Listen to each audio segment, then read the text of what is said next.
Hey everyone, Walter Crosby with Helix Sales Development, your host for Sales and Cigars. Have another fun episode today. Richard from One Call Closers, a real sales guy, a guy that's built a business around closers. We have a great conversation about what he looks for, the 5 things that he looks for in a closer, in a great salesperson. And then we talk a little bit about this university that he's building to help somebody. So if it doesn't matter if you're a mechanic, a stay-at-home mom or dad, a bug sprayer guy. This is one of the examples he gave.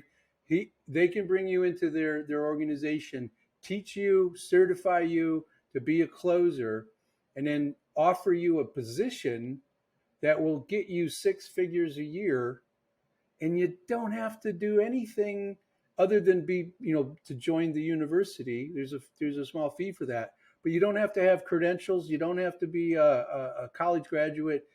You could just decide you want to do something different. You want some freedom because you can do this from anywhere in the world with a computer and an internet connection. So go grab a cocktail, go grab a cigar, strap in for another great episode of Sales and Cigars. So, Richard, thanks for jumping on the podcast today. I really appreciate you taking some time out of your schedule. Yeah, thank you, Walter. I'm excited, man. Thanks for having me. You do a lot of these? No, I don't. No. Okay. I'm trying to get into being a guest on podcasts, and I'm kind of just wondering what it's like to be on the other side. Sometimes, to me, it's about having a fun conversation about sales, and usually, when you get a couple of sales guys together, that's fairly easy to accomplish. Yeah, absolutely. So let's jump in. When you're looking for, I think you call them closers, but when you're looking for that top sales type person, what is it? What's your process, or what is it you're looking for? Can you kind of shed some light on what that looks like? Yeah, absolutely. So, our line of sales is relatively, I guess, unique, Walter, because like we're closers, right? So by the time we get somebody on the phone, they've kind of been vetted already. So they've gone through like an application process. We know that they're interested in what we're selling. And so it's like our job as a closer to close the deal. And I would say 70% of our sales are one call closes, and happens within about a 30-minute conversation. And we're selling anywhere from, $5,000 products up to $50,000 products, right? All over the phone. And so the crazy part, man, is we've taken literally people that have never been in sales and we've turned them into closers. I mean, we've had like mechanics, we've had bug sprayers, we have nurses, stay-at-home moms. And I always say there's 5 things that I have. Wait. You turn a bug sprayer into a closer, man. Yep. I love it. That's a great example. So you've got 5 things. Sorry no interrupted, but that was cool. So there's 5 things that I think, that we really look for now when it comes to anybody that's going to be a pretty good closer, right? And that's going to be they're committed, number 1. Meaning when I say committed is like they're committed to being a closer. Like they want to be the best and they're committed to that. Whatever it takes, right? Number 2 is they're competitive, right? Like they don't want to be the second guy on the sales leaderboard. Like they want to beat people, and they're competitive. Not like aggressive competitive where they want to like stomp on everybody, but they want to.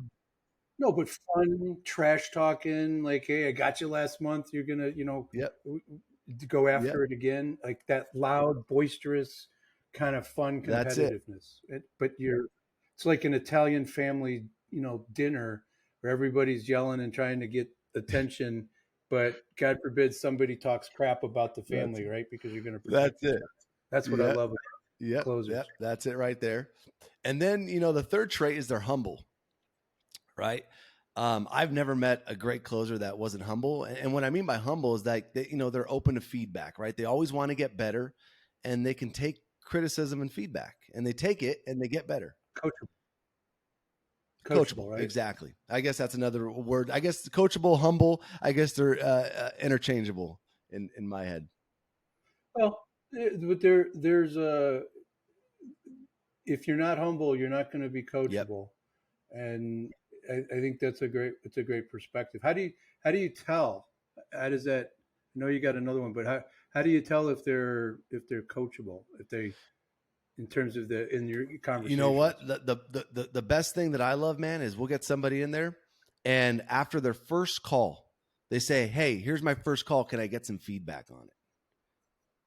And I'm like, man, awesome. this guy, that's a really good sign, Walter.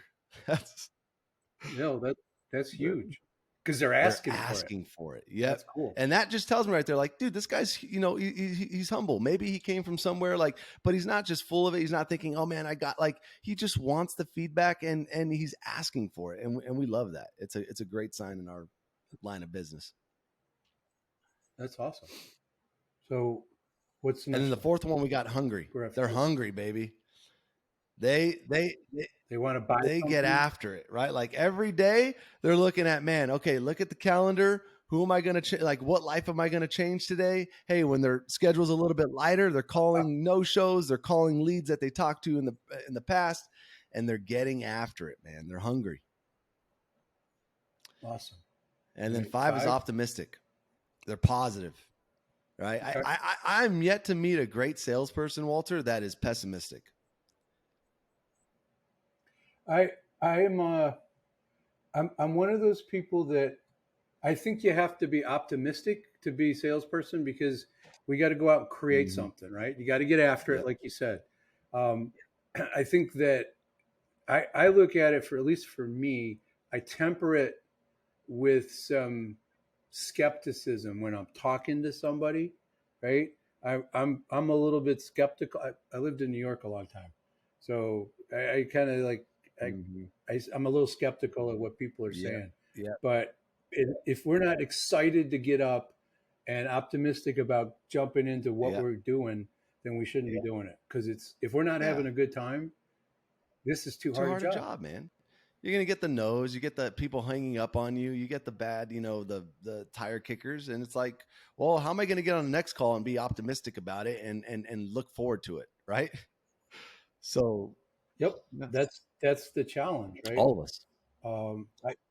I used to have a 3x5 card on my desk because I'm one of those guys that started their career making 450 dials a day with a reverse directory. So when somebody says they can't make 20 calls a day, I kind of call bullshit on them.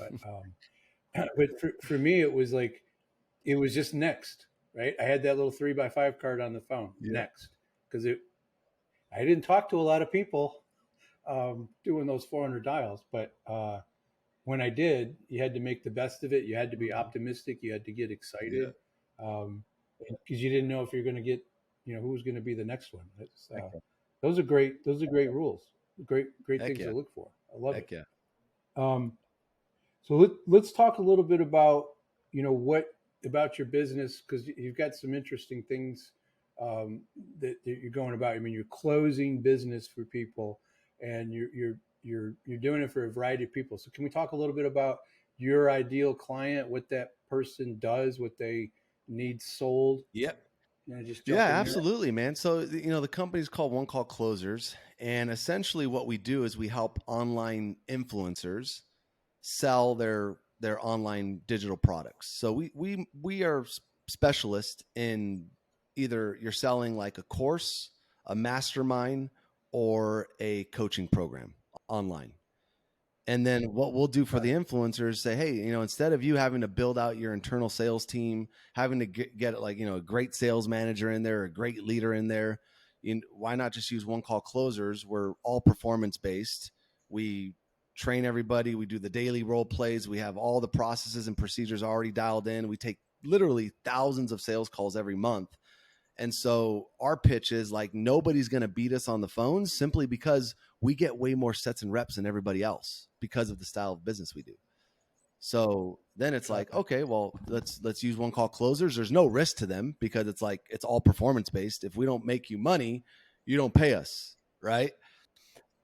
You eat what we kill. That's a great. Yeah. So do they have to have Talk about how that gets set up, right? Because you're getting somebody who's interested. They have done something to raise their hand. I'm assuming at the point where you guys jump in. So is there some kind of inbound stuff that's going on? A funnel, a ladder, Yeah, heck something? yeah, man.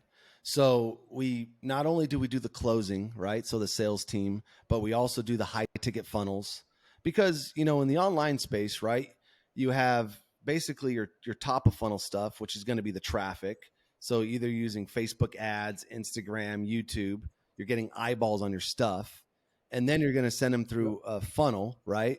And how that funnel is set up matters because every point in the customer Yep. journey it's always closing. Like every point of that journey is closing. Like you're closing the customer on why they Mhm. should pay attention, then you're closing the customer on why they should book a call, and then you're closing the customer on why they need to move forward and get the product.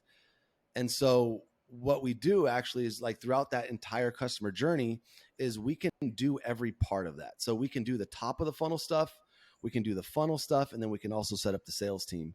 And it's not like every part of that journey has to be dialed in because if one part of that journey Yep. doesn't work or doesn't work right, then you're never going to have a really successful online business, if that makes sense.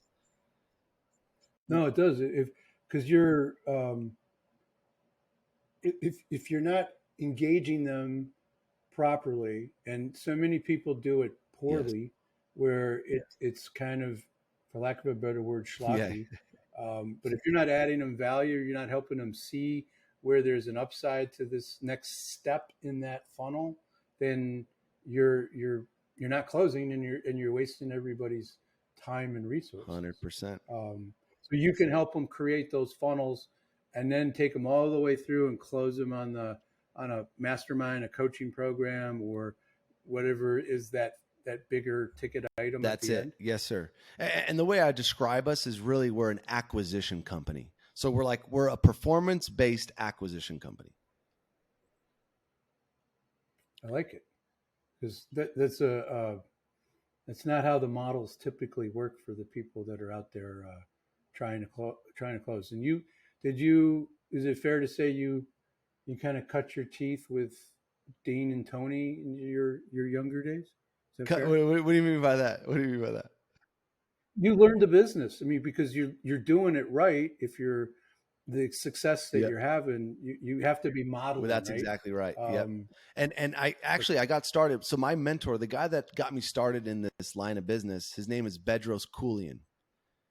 And so, there's a okay. whole story that goes into how I met that guy or, whatnot. But he's the one that got me started in the space. And at the time, he was selling a lot of coaching programs, masterminds, all these things online. I ended up working for him, and I didn't even know he was going to put me into sales. I just knew I wanted to be around this guy. And he's like, "Hey, man, why don't you come work Hmm. for me?" I was like, "Okay, great, let's do it." And then he got me into sales. And as I kind of learned, the high ticket space, because that's all he sold was high ticket stuff, I got to learn like, oh, this is what the funnels look like. Oh, this is how you close people in like one call. Oh, this is how the marketing's ran. And I took all that experience that I got from that. And then that's when I ventured out and then eventually started One Call Closers. But like, yeah, to your point, Walter, is like I had to learn the business. And I was just fortunate to learn the business from somebody that was doing it at a very high level, and so I was able to transfer that knowledge into what we do now, essentially. And those guys that are like those mentors, or for younger people, I think at least the ones I've run into that have helped me, they get really jazzed and excited when they see one of their people that they've worked with go be successful for themselves on their own, and they really, because it's sort of a validation for themselves, um, and Mm-hmm. and then just being known that you help somebody get someplace and build something. I mean, you built a big company that's helping a lot of people, including not just your employees but everybody associated with Yep. that. I mean, that's got to make you proud. It's got to make your everybody that's been associated with you proud. I mean, that's part of the juice, I think, of There's no of doubt about it. of what we There's do. no doubt about It's it. awesome. Yep. You're spot on, man. So let's talk a little bit about the the closers. You had mentioned that there was you were creating a university, a way to build your own closers or train your own people. Can you talk a little bit about that, because that seems pretty exciting? Yeah. So, you know, I don't think so. One thing I don't think people realize in like the e-learning space, which is the space that I'm in, right? Like knowledge, people consuming information online. I mean, that space right now, Walter, is growing like wildfire. Like Billions of billion. dollars, And right? by Billions of dollars. 2030, they project the e-learning space to be over $1 trillion industry. And so Yeah. it's growing like wildfire. And so what that means, you know, because of the growth, there's massive opportunity in that space. And with more people than ever selling courses, products, information online, well, guess what they need? They need somebody to sell those products, right? And right Yes, they now, do. like there's a shortage, man. Like there's a shortage in high ticket closers. And it's something that not a lot of people are talking about, but it's the only profession that I know of that literally, like, you don't need a college degree for this. You just need to learn one skill of closing, and you can do it from anywhere in the world with a laptop because all of our stuff's remote. All you need is Zoom. We do Zoom calls, and you can make $10,000 to $30,000 a month from anywhere in the world with just a laptop. Yep, an internet connection, just sitting there, having fun, talking to Yeah, people, earn a great making a living. great living. And guess what? There's no cold calling in what we do, right? We don't do cold calls. We don't go and farm for our own leads like a typical sales job. Like every day you wake up and you have like warm leads on your calendar, right? And so our biggest problem right now with our agency is that we just can't get enough closers in the door. Like there's plenty of influencers. I could go out right now and I mean, there's just thousands of influencers that are trying to sell stuff. So like the opportunity's there, Sure. but I can't get enough closers. And so I was like, well, in order to solve that problem, let me create the One Call Closers University. And so basically what the offer is, it's like anybody that currently has like a 9 to 5 job that they don't like, that they're just like tired of, and they just want to make an income online. Well, what we'll do is we'll say, okay, buy into our university. We'll train you on how to one call close using our methods. We'll certify you, like actually certify you under One Call Closers. And then once you're certified with us, we'll guarantee you a 6-figure closing position within our agency. And What's the downside there, of that? well, that's just it, right? There's like, I don't know what the downside of that is. And that's why when we were coming up with the offer, I was like, how do you make an offer so like retardedly good that like, why would somebody say no? Right? Well, if it, and there's so many people disenfranchised isn't the right word, but unhappy with their Yep. role, and they want some freedom to. They know they got to work, right? Nobody's. I don't. Well, there's probably some people that don't think that they have to work, but the people that want to hustle, the people that are optimistic, the people that are humble, the people that want to go earn a living, those people can come learn how to close properly through your university, Yep. and then they could go do this for somebody else. They could go do this for themselves. They could go do it. They pretty much have a job lined up for them, Mm-hmm. with you, Yep. and you're backfilling what you need to be able to go out and grow your That, business with people that are trained properly. that's it. That's it. We, you know, and to me, what I would call that, I hope, is just a win-win, right? Like nobody loses in that scenario. I hope is No, I don't see how you're if you're unhappy with the role that you're in. The only downside could be is they tried something and they didn't like it, or they tried something and they didn't feel yeah. comfortable. That's the only downside. But you still learn something as that Yep. individual. They took a swing and it wasn't for them. Okay, Yep. you know, Yep. go back to being a bug sprayer or mechanic or whatever else that they want to try That, next. I love it. That's a great. Um, it's really a great service yeah. to to people that are looking to make a change, because you could be sitting in Panama on a boat doing this, You right? can, man, and that's what everybody's after, right? Everybody's after, you know, freedom. Everybody wants freedom. Like most entrepreneurs, if they're being honest, the reason why they want to be an entrepreneur is because they want freedom, right? Like freedom of their choices, their time, what they do with their life, like their you know, all that stuff. And so, Whatever freedom means to them, but freedom's an important word for those. Like that's who the people that I want to work with is that entrepreneur that's trying to double their company in There 3 you go. years. Not really sure how to do it, but they want it because I'm looking for that word. I'm looking for that word freedom. I want to be able to do what I want to do when I want to do it, Yep. right? And that's what it's really what you're offering That, people without the college education, without the bullshit stuff that everybody's told they that's got it. to do That's along the it, way. man. And I got a bachelor's degree, and I went to college, and I'm like, man, yeah, Why? not a big fan of college. Even though I got my degree, I still feel like it was one of the dumbest things I did. But but hey, but to Walter, to that point, where do you go to learn sales? Like, there's no college for sales. There's a couple of programs in different schools, but nothing. It's all going to be Theory. theory. It's like getting an Yeah. MBA.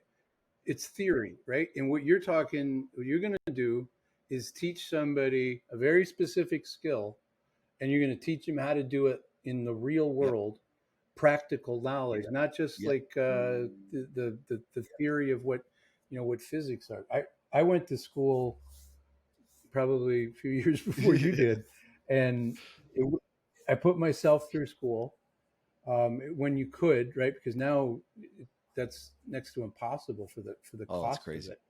And what I took out of it was how to get what I wanted out of an institution, how to get along with other people that I had never dealt with before, Yep. right? I learned that kind of practical stuff, how to take care of myself, how to balance a checkbook, Mm-hmm. how to do my own laundry, right? Yeah. I mean, that's what I learned. And, I got an economics degree. So, yeah, I can read the Wall Yeah. Street Journal and I understand we're in a recession, despite what Yeah. anybody else says. And I know, interest rates and all that, but I'm not an Yeah. economist, right? And so when I got out of school, somebody asked me, like, hey, what is it you're going to do? Didn't have a I good didn't have a answer. really clear, good answer. That's you and everybody So else. I like a lot of us, we go into sales because there's a bit of a personality. There's a pretty low freaking bar to get in. Um, but I didn't have somebody willing to Yeah. train me to be that closer. My training was, hey, there's a desk over there. Go grab that chair, and Yeah. I'll we'll get get you you a a phone. phone. Um, that was my training, Repetition, um, baby. and yeah, and School of Hard Knocks, all that stuff, and I did it in a city that wasn't very forgiving. Jeez. So that's a really great story. I love what you're. How big's the So company? right now we have about 38 closers that close right now currently. Cool. And what do you need? Where do you need to be where you're to hit your You next know, set of goals? and that's the tough part with our business, man, is like, there's a few things that you can leverage to grow a business. You can leverage technology, and leveraging technology is, I think, easier than leveraging human capital, which is like, closers.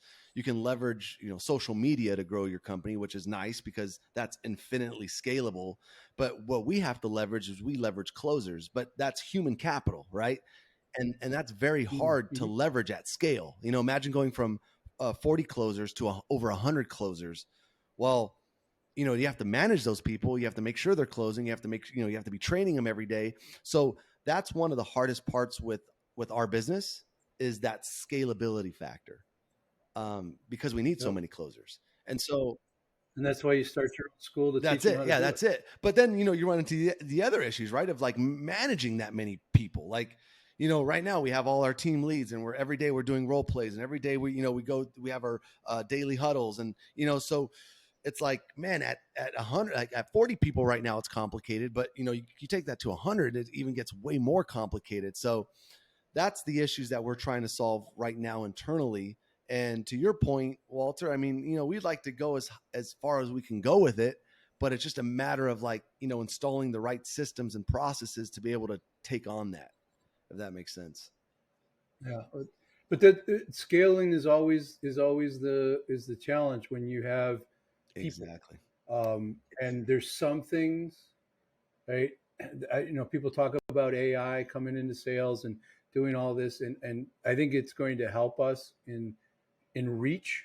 It's going to help us get access to more people, but for certain things, specifically high ticket things, transactional stuff, sure, IA Yeah. can handle it, but but for high ticket stuff where you have to talk to somebody and really, see if it's a fit and do that Yeah. close, always going to need Always a going to need a person person. Always going to need a person. until robots can start to do what we do, which would be Which pretty would be really scary. scary. And Yeah. it's in, yeah. And, Unless we're in the matrix. yeah, And we unless we're don't in the know it. I matrix. don't Yeah. know. And then on top of that, in a space that I think is going to continue to grow for a lot of years. Like I don't think e-learning is going to slow down anytime soon. No, because we just talked about why, right? The Yep. college thing, right? It's not practical. It takes time. It's stupid expensive, and and more people don't want to spend that time Yep. doing that. So we're going to need that ability to Yep. communicate with people and have Yep. that skill set. And I heard a guy explain this pretty smartly, like with college. He's like, listen, today in today's environment, like everything changes so dang fast. Like what's here today is going to change in a week from now. Like the technology, everything's always constantly changing. So you go to college for 4 years. By the time you get out of college, everything you've learned is now outdated, anyways. Like it's Mm-hmm. you're basically you're in the past. Like and that's that hit me hard when I heard a guy tell me that. I'm like, well, wow, that makes a lot of sense. Well, think about it. Do you want a doctor that doesn't continue to stay current with the current medications? If he's still doling out penicillin for Yeah. for everything. Yeah, it's true. I'm not poo pooing. I've got a daughter in college, and she wanted to do something specific that Yeah, you got that. required, Yep. some kind of specific training that's science related. So she wasn't going to get Yeah. that from me. But it's also, to me, it's also a maturation Yes. process. Yeah. It's just, $120,000 maturation process. It's a little That's it. crazy. So, this is a great conversation. Let's go to like cigars, sales and cigars. I always ask if there's a relationship with cigars in your life, any way, shape, or form. You know what, Walter? So I'll tell you, I'm a guy that actually I love cigars. And there was actually a time in Oh, our company now, I actually, our office is like down the street here, where I would go and almost every other day at the office, we'd go outside. We have like a little patio area with a couple benches out there. We would go with mm-hmm. some of the sales guys and go smoke cigars. And for a while there, we were doing it every other day. And I loved it because what would happen during those cigar moments is A, cigars are great, but B, you're always you're conversating, right? Having a cigar, you're talking, and we would get some of our best ideas, man, while smoking a cigar Uh-huh. and just chatting, you know, talking about, what's going on in this company, that company with sales, get some great ideas. Um, You have a chance to get to know somebody and learn about yep. them as well, and those ideas, that creativity Yep. starts It to starts flow. to flow. So you were doing it every other day. It It got got to to be be a a little little much. much. And, my wife was like, hey, you know what? I think you should think about slowing down on those. And, the more I started thinking about it, I'm like, okay, you know what? She's right. So, I'll tell you what, man, now I'd probably say I have a cigar maybe twice a year. Try to keep it for Hmm. special occasions, but I love cigars, Walter. And if they weren't, have the stigma around them, I'd probably smoke them every day. But, um, you know, Yeah, there is a stigma. It's different than yeah, cigarettes, um, but it's still a stigma. And people, the cigar company yeah, Punch, their mascot is the Punch, uh, kind of Celtic yeah. character. And but one of the lines was, Punch cigar was an idiot repellent. Um, so there's an element of that it keeps some people at arm's length. Mm-hmm. Um, but I think we have to be respectful of other people's space when Oh, we have a 100%. cigar. I'm pretty, obviously there's bars and stuff. I go to cigar cigar lounges and cigar clubs to have There a you go. cigar. There you And, you got to be. My wife hates cigars. go. Oh, She my hates wife the hates it smell of too. it. But Hates cigars. How, but it was her idea to build my little cigar room that I'm talking to you in. hates it but supports it. So, well, she knew it wasn't going to go away, so you know, you have this barn, just go build the room out there. And, There you you know, I won't tell her this all the time, but she's off more often than not right. And go. it's worked How out long really you been well for smoking me. cigars, Walter? So, How many years? um, it's been about Wow. 18 There and a you half go. years. I started on the Oh, golf there you course. A buddy of mine was a really good golfer. He was go. like Oh, a wow. 6 handicap, and I was, you know, let's just say he was giving me 20 strokes aside and still winning. So he was smoking cigars because I was off, 5 shots every time he was, waiting for me. So he would have a cigar. And to this day, if I have a Rocky Patel 1992, I think of Greg because There you that's go. what he started smoking. So I started bringing him because he was really patient, with somebody that was such a terrible That's golfer. so funny. I eventually only gave Yeah, me 10 eventually strokes give you aside. touch. But I started on a golf course, and Wow. it's been, to me, it's something, what you said about sitting in with some guys and having conversations and Yep. ideas flowed. To me, that's where the Yep. creativity comes. And sometimes I just need to be like, I need to occupy my hands so my brain can kind of just relax and go Mm-hmm. someplace. So I usually sitting with one of my journals a couple of times a week, and I have what I call a Oh, there contemplative you go. cigar, and it's just me thinking about what problems I'm trying to solve, and there's some really good stuff comes out of That's awesome. that, and I just attribute it to the That's cigar. awesome. But Very cool. all right, man. I think this was a great conversation. I really appreciate you jumping on. Anything else that I'll have your website, your email, Cool. your social media in the show notes. Anything else you want to share with the audience before we jump You know off? what, Walter? I think that's it, man. Thanks for having me on, Walter. This was great. And if you're not in closing already, I would say, man, explore it, right? Like it's an awesome profession and you can make as much money as you want. As you know, Walter, right? It's a great profession, man. So that's what I would leave the Yeah, audience with. it, I love it. That's it is. I think a great profession because we actually help That's people it. when we do this right. That's it. We're actually helping people. That's it. So cool. All right, man. Thank you.